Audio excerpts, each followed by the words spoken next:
Hindi film magic. Something unique and extraordinary about Hindi films is the way in which they present the life of India's minority religions. Islam and Christianity, especially Islam. Muslims are something like 12 to 14% of India's population, Christians about 1 to 2. Hindi films treat both the persons as well as the intellectual, cultural, and spiritual life of these religions in their totality, in a way that no other film culture in the world manages to do. We should go through some examples. This is not an argument, though, I want to say before we head into the examples, and they're fun because we can actually watch some clips. This is not an argument that Hindi films are perfect or that India is perfect when it comes to minorities. I think that the issues are well known, but there is something unique in the way Hindi films manage to present the life of minorities and their religious cultural life so naturally as they present the life of Hindus. So there are a few famous examples which even non-Hindi film buffs might have heard of, maybe. One of them is the film Mughal-E-Azam. Mughal-E-Azam is a film that for Hindi cinema is kind of like Gone with the Wind is to Hollywood. It's maybe the most famous historical classic. It deals with the life of the Emperor Akbar, who was born a Muslim, ruled a Muslim-led empire, which ruled over most of India. And here's a film in which you have a Muslim elite, their artistic, cultural, and internal spiritual life is presented fully and completely naturally, without any director wondering, oh, will a large general audience, because these are general audience releases, find it alienating? The director, no one even thinks about it because it's a natural part of the culture of India to think that all these religions are just as true as Hinduism, the religion of the minority. And the comfort with it is so great that they can even play with it a little bit. So in Mughal-E-Azam, there's a point at which the crown prince, who's a historical character, is looking at what he thinks is the statue of a very beautiful woman, and he's sort of falling in love. And his best friend, kind of his buddy, who also happens to be his political advisor, warns him, "Your Highness, be careful lest you face the charge of Butt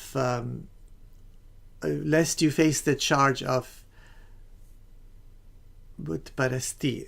Your Highness, be careful lest you face the charge of Butt Parasti." Butt Parasti is idol worship, a very serious charge in Islam. He's joking with him, kind of like a friend, a guy friend to another friend, but it also happens to be an important part of the plot. And it also happens to accept as true something that's part of Islamic cultural life in a complicated way, because here's a Muslim prince who also is enjoying what he thinks is a statue. So the internal contradictions which make every culture rich are also presented. There's a series of classics that are well known widely, and we're talking only about wide general release films here, not artistic films for a small audience. We're talking about mass audience films that again would be marketed to a population which is 80+% non-Muslim Hindu here.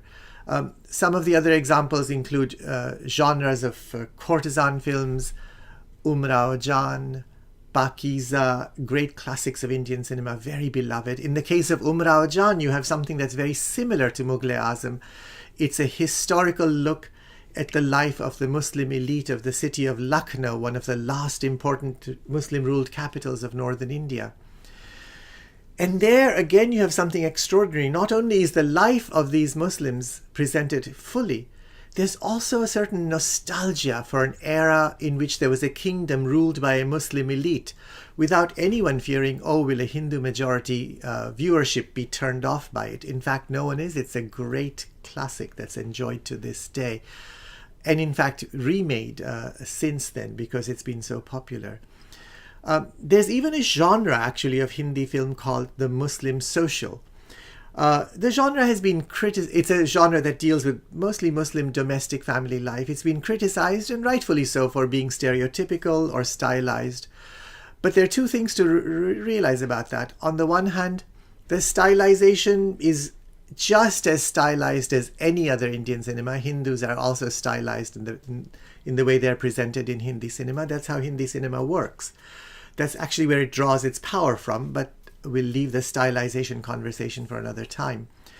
And in the case of the stereotypes in the Muslim social, they're also entirely positive. They paint a Muslim world in which people are driven essentially by love, by faithfulness to friends, by the search for beauty in the beloved, and by an extreme sensitivity to art, poetry, literature. So not bad stereotypes as they go. And this genre has even produced extraordinary classics that art house audiences would appreciate. There's a film called Garam, Hawa, Hot Winds, which is one of the films that deals with the partition of the subcontinent of India into India and Pakistan. An extraordinary subtle film. But getting back to the mass appeal films, I just want to go through 2 or 3 examples of extraordinary ways in which Muslim spiritual life is presented in Hindi cinema. The first is a film called Sholay.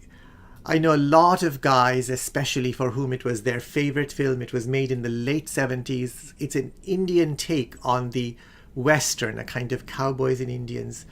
It has 2 buddies who are sort of good guys who have been brought into a village which is being essentially terrorized. Of course, that word means something different now, but really terrorized by a group of extraordinarily brutal bandits. So our guys, who are themselves fighters, come into this village. There's a series of conflicts with the bandits, and at some point the bandits decide they're going to punish the village.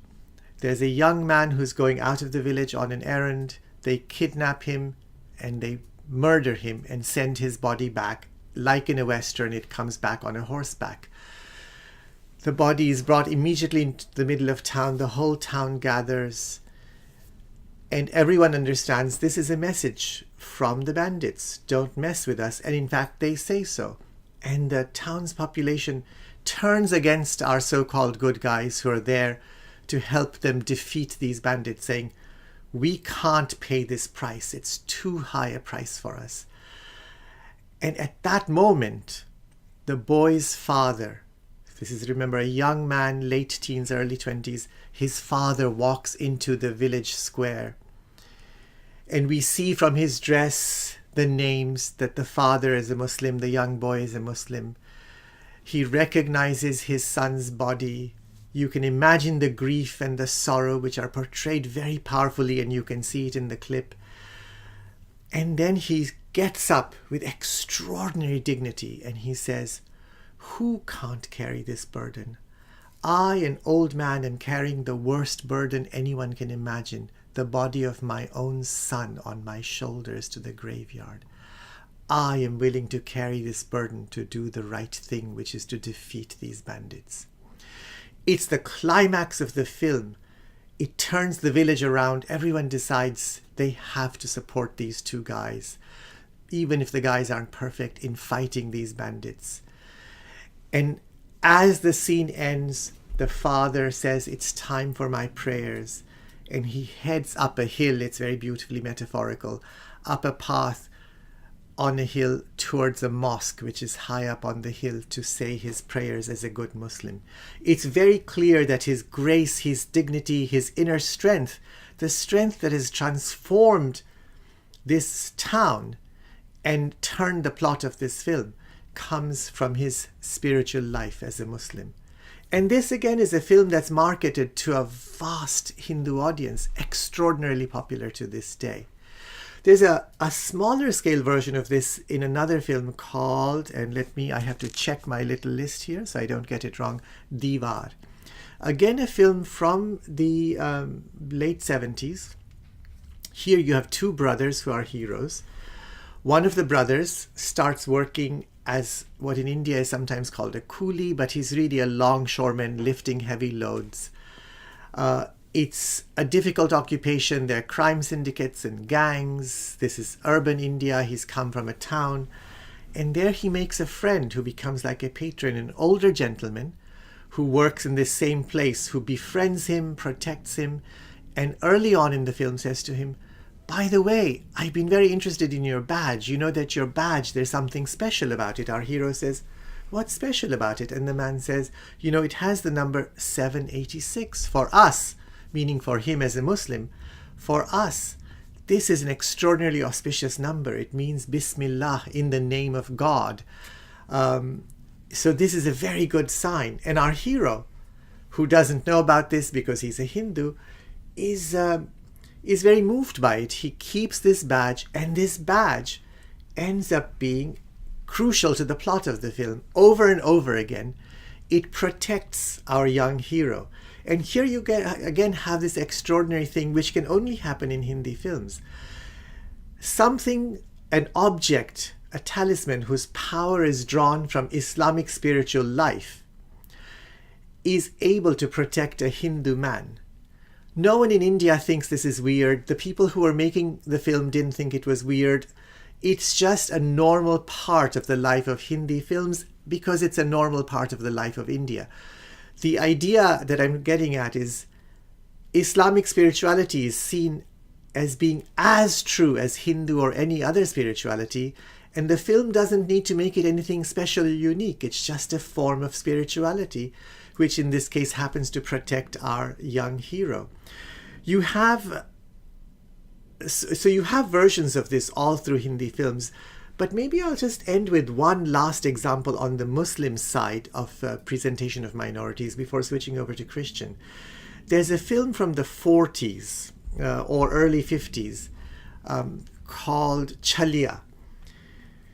Chaliya is a film that deals with the partition of India. And it deals with a very sad part of it. A group of the partition of India into present-day India and Pakistan after the British left was a tragic event. Many people are aware of some of it. Hundreds of thousands were killed, possibly more. 10 million people migrated across these new artificial borders with a lot of violence, a lot of suffering and a lot of sorrow. One element of this was that many young women were left behind. Sikh and Muslim women were left behind in Pakistan. Sikh and Hindu women were left behind in Pakistan. Muslim women were left behind in India. And in the next few years, many of these women made their way across the border. But there was a problem.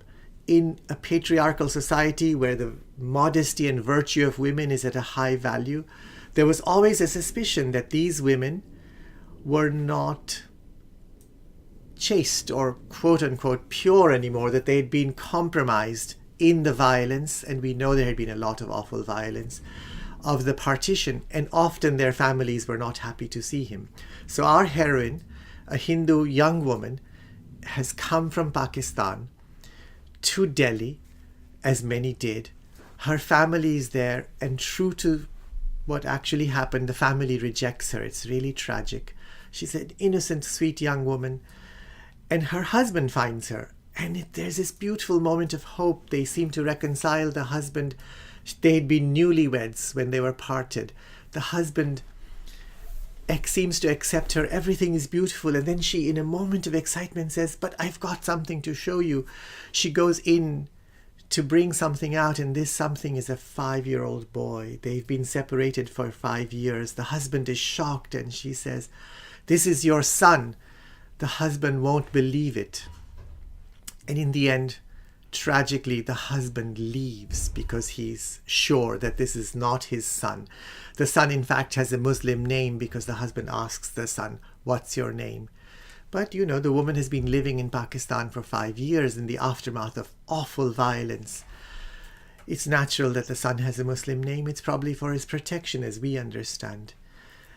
In any case, as the husband leaves, the woman is beside herself with anger, rage, sorrow. She sits down in this courtyard and begins to weep in the excess of her emotions. And this tender young boy, he comes to her and he says, Mother, what's wrong? What's wrong? And she says, Son, I'm just so sad. I'm just suffering.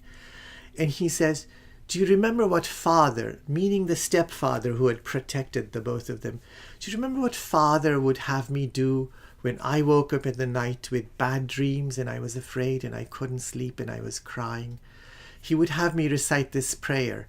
Let's recite it together. And he takes his mother's hands, and you can see it in the clip, and they recite a Muslim prayer. Of course, the stepfather who had protected them, or the foster father, was an honorable Muslim man in Pakistan. So, and they recite this Muslim prayer, because that's what that man knew. It works. The mother and the son find some kind of peace, some way to go on in life, because of course prayers have power. So here again, it's as what we saw in that film Sholay.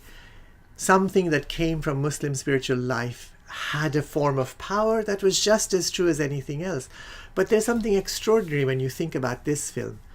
Here, you have a film not too many years after partition, which was a brutal event. The pain of it is still not subsided, in which you have a young son with a Muslim name and a Hindu son and a Hindu mother reciting a Muslim prayer to help them find peace in this world, and it works. It's extraordinary. It's kind of heart-stopping when you think about it. It's a film well worth watching. That's for the Muslim side. Switching to the Christian side of presentation. Of course, Christians are a very small minority in India. At the time of partition, they were perhaps 1%. The Christian population has been growing pretty fast. It may be over 2% now because of evangelicism. But it's still pretty small. So the less is known about Christian life. But again, it is presented as just as true.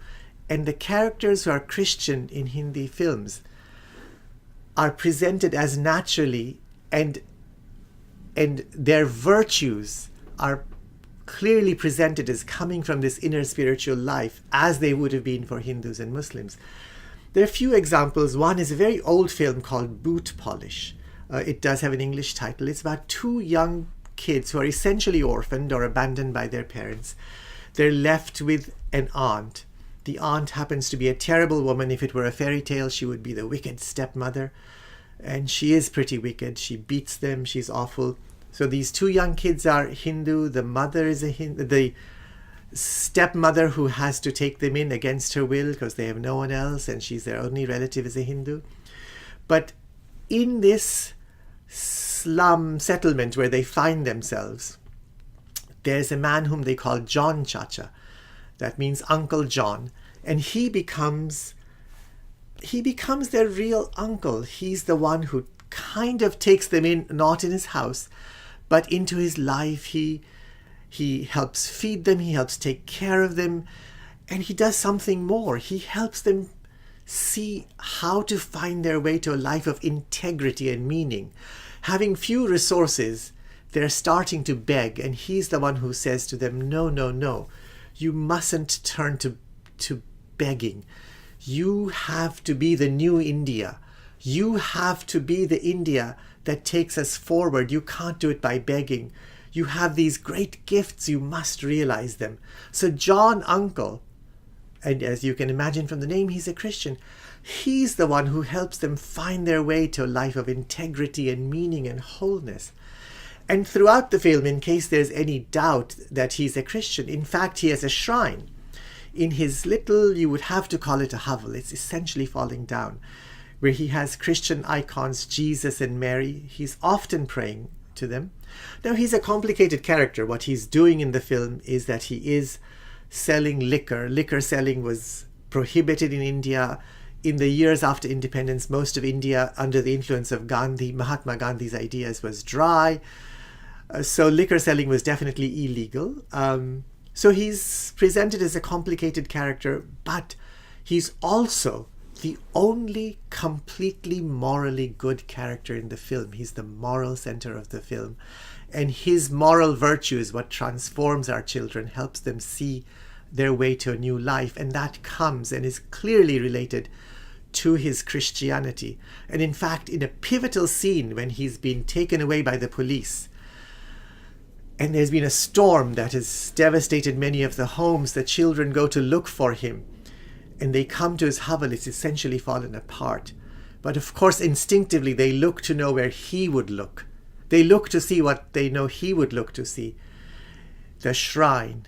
And of course, as if through a magical power, not only is the shrine intact, but it's actually luminous.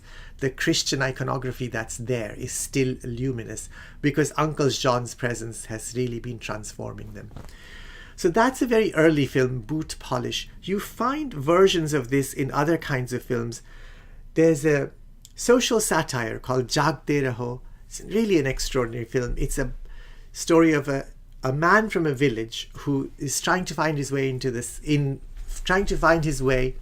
the big city. He's a new arrival. He's actually just looking for a drink of water.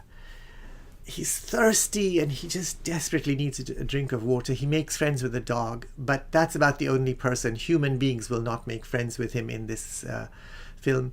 He finally sees a tap. It's through a little fence, but it's a tap and it's dripping, and he just wants to go there and drink water. He makes his way through the tap with his little dog. The dog drinks something, but as the man starts to drink, someone in the building notices him. It's a large apartment building. Thinks he's a thief and starts chasing him. And the entire movie takes place over one night. He's trying to find ways to hide, trying just to find a drink of water, and eventually, essentially a whole posse ends up chasing him through the night as he hides and tries to escape through this building. An innocent man who's just hungry and thirsty. You know, you'll probably recognize hungry and thirsty. If I'm hungry, feed me. If I'm hungry, if they are hungry, sorry, it's a Christian parable and I'm confusing my Christian parables, but you know it's a biblical reference to feed the hungry, and in this case, to actually give drink to the thirsty. In the end, at the end of the film, at its critical moment, this posse is upon the man. He's climbing a drain pipe. They're starting to throw rocks. He's about to fall when one of the rocks hits a pane of glass. And the minute it hits a pane of glass, the glass shatters, and in the room, because these are apartments, you see Jesus on the cross. And all of a sudden, a luminous light spreads out from the room, and essentially Christian music all of a sudden is there in the background. And it's a turning point. Somehow our hero, who is not a Muslim, not a Christian, but a Hindu, he finds in himself the energy in the reserve to make his way up the drain pipe, and he actually finds some clever way to get the crowds off him. He has some money that he's come by. It's fake money that he throws down, and for a moment they're confused by this money, and he makes his way to the roof of the building. But again here, a pivotal moment, and obviously the filmmaker is using not just Christian iconography. The filmmaker is also using a Christ on the cross metaphor. At this moment, this man is carrying a heavy cross and he's about to be crucified in a sense. So the filmmaker, who again is not a Christian, understands something of Christian spiritual life and meaning and metaphor, and he's using that very powerfully in his film. There are other examples of this. There's a film called Anari, again, a relatively early film. In this film, you have a young hero, again, not a Christian, a Hindu hero who's made it from the village to the city, but he can't find a foothold anywhere in the city. Something that was true of the experience of millions and millions of young men who are trying to find their fortune in the city. He, however, has something that most of them don't. He has a landlady, Mrs. Desai. Desai is the Indian version of D'Souza. She's an Indian Catholic, extremely pious. A beautiful image of Jesus and Mary is something she always turns to. She is a tough character. She berates him regularly because he pays no rent, gives her no money, but she feeds him and she houses him and she even clothes him. And once in a while, when he's really down on his luck, she pretends to find a quarter or a rupee that he's dropped and gives it to him. And over and over again as she's helping him, while at the same time berating him for being a good-for-nothing who's not doing enough to find his way in the city, she goes back to her images of Jesus and Mary, especially Jesus, and she asks Jesus constantly to help him, and essentially makes him her son. In fact, she, at the end of the film, takes out a will and makes him her heir, so he inherits her house. So again, you have a Christian character who is a kind, generous, charitable, in the full Christian sense of the word, character, who is also the emotional core of the film and also the succor of our hero. And her strength comes from her spiritual life. Now, it's easy to think that these examples that I'm drawing are from old films. We all, I think most of us, know that modern day India has seen more sectarianism. There's a rise of right-wing Hinduism. We know that there's Islamic terrorism throughout the subcontinent. But this remains true in Hindi films to this day. Let me just give you a couple of examples. On the Muslim side, there was a film in the last some years called Rockstar, an unfortunate name. But Rockstar has a hero, again, a Hindu boy, young man. He is trying to make his way in the world and can't. Somehow, at a point in the film where he's trying to carve out an independent path and realize himself, he's lost the girl, he has no career, no job, no prospect, no nothing. He is really as far low as you can go. And as he's this low, all of a sudden he hears a song from somewhere. And we understand he's in Delhi. He hears an Islamic spiritual song. It's kun faya kun, a phrase with deep spiritual meaning in Sufism, at a subject for another time. But anyway, it's clearly an Islamic spiritual song. He hears it. He finds himself attracted to it. He makes his way through this city to where this song is, and it leads him, as anyone who knows Delhi would know, it leads him to the shrine of Sheikh Nijamuddin Aulia. Sheikh Nijamuddin Aulia was one of the most important Muslim saints in India. His shrine, which is called a dargah in India, is a great center for music. So it's natural that you would hear music from emanating from there. It's music that has inspired all Indians of whatever religion for several centuries now. And not only does he find his way to it, he eventually joins in the music, starts singing, becomes a singer. In fact, this Islamic song, which takes place in this Islamic shrine to an Islamic saint, is the turning point in our hero's life. He goes on to become an extraordinary musician. He becomes, unfortunately, a rock star. One wishes he had become a classical Indian musician or something like it, or maybe a ghazal singer, beautiful genre of Urdu music.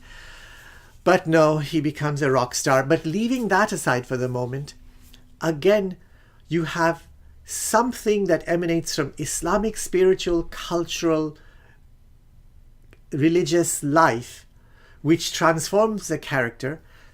But no one in India expects this character to become Muslim. In fact, he doesn't. There's no question of him changing his religion. The idea doesn't even come up of conversion.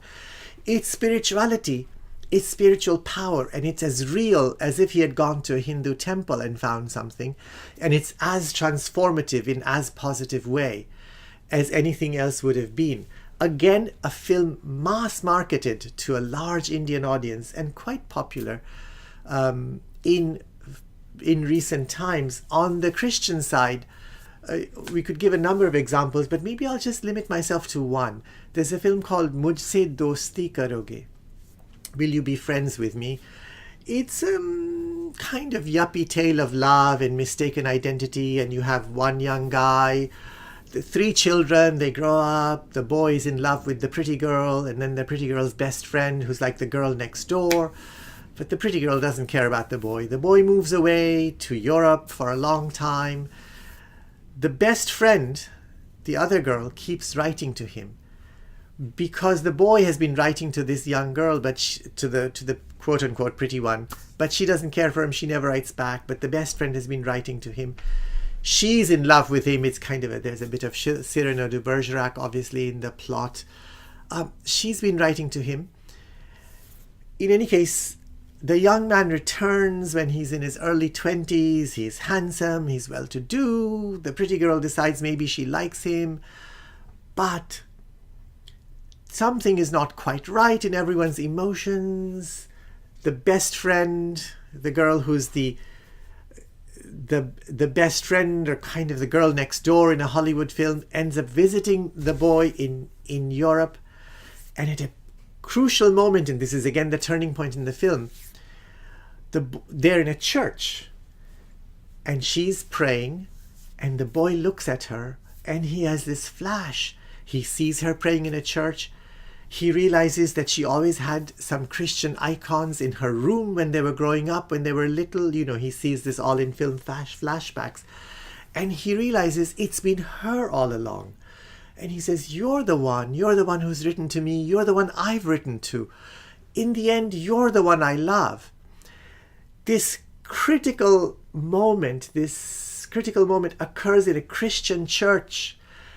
And this is where he realizes who and what and how he truly loves, and where she realizes her dream. They're both grateful to the deity who's in that church, who happens, if you think in sectarian terms, which no one in India really does, to the deity in that term, who is the Christian God. Here again, this is a film in which you have this young woman who has some Christian iconography in her room. This pivotal moment happens in a church, but she's not a Christian. She's a Hindu. The boy is a Hindu. Neither of them ever converts. In fact, their wedding is a Hindu wedding, and I'm sure that their children will be Hindu children. But that doesn't prevent them from having a feeling for, an attraction to, a love of Christian imagery, Christian iconography, and it doesn't prevent them from being transformed by Christian spiritual life. Again, a recent and a big hit movie, and again for a mass audience. So sometimes when I talk about these things with people in America, people are confused. They don't understand why. All the headlines are about sectarianism, about strife, about violence among religions, the rise of, as I said earlier, Hindu right-wing fundamentalism. So what's really going on? Well, I think what's going on is something that's hard for people in the West, and Christians and Muslims, and maybe even Jewish people, to understand. In the Judaic religions, Islam, Christianity, and perhaps Judaism, there's a very clear idea. There's one God, one truth. And especially for Christians and Muslims, there's one truth. And so therefore, what is not that should be untrue. It's blasphemy, it's infidelity, it's Satanism, whatever you call it. So one God, one truth. Hindus, Buddhists, the religions that grew out of India, they don't have this concept. We, as a child, I have to say, I never grew up understanding this. I didn't even know what it meant. It took me years and years of living in the West among Christians to understand that what Christians believe is, oh, well, if you believe in Christianity, you can't believe in everything else, because I'm from an Orthodox Hindu family. We believed in the religious life in which I had grown up, but we also believed in Christianity and Islam. It never occurred to me that they were untrue. And here's an odd fact about Hindu fundamentalists. Hindu fundamentalists don't think that other religions are false. They just think India should be for Hindus, or people who admit to a Hindu culture. Not submit, but admit that they come from a Hindu cultural background, whatever their religion.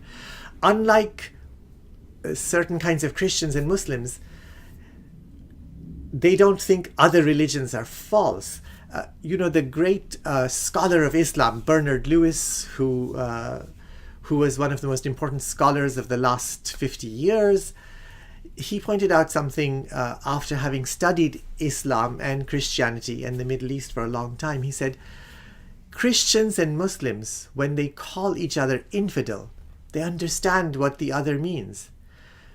When a Christian or a Muslim calls a Hindu or a Buddhist an infidel, as Bernard Lewis points out, the Hindu or Buddhist had no way of understanding what that meant. The concept didn't exist for them.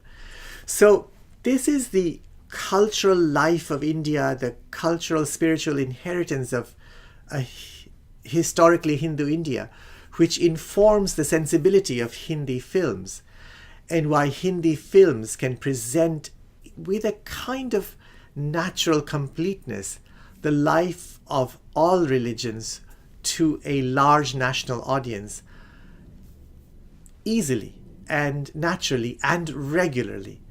It's one of the things that's unique about Hindi cinema, and one of the many reasons why it's extraordinary.